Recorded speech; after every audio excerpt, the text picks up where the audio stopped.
در صنایع دستی اصفهان معمولاً هنرهای مختلف روی یک اثر ترکیب می شوند. یکی از رایج‌ترین نمونه‌ها تابلوهای خاتم است که با هنرهای دیگر مثل میناکاری، فیروزه‌کوبی و قلمزنی تزیین می شوند.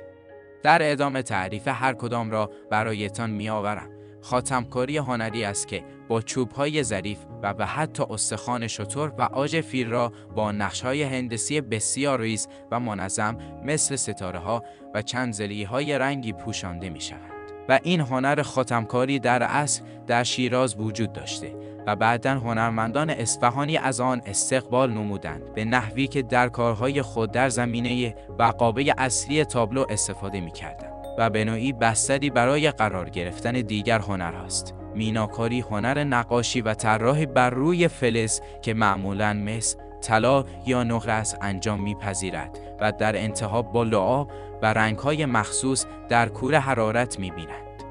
در تابلوهای خاتم، قطعات میناکاری معمولاً به صورت صفحه‌های تزیینی در میان قاب خاتم نصب می‌شود و جلوه‌ای رنگارنگ و براق به تابلو می‌دهند. و هنر فیروزه‌کوبی در ابتدا بر روی سطحی از فلز مس یا برنج با تکه‌های کوچک سنگ فیروزه اصل نیشابور پوشانده می‌شود. این کار زیبایی خیره کننده و ارزش مادی زیادی به اثر می‌دهد. در تابلوهای خاتم، بخش‌هایی از قاب یا قطعات مرکزی می‌توانند با فیروزه‌کوبی تزیین شوند.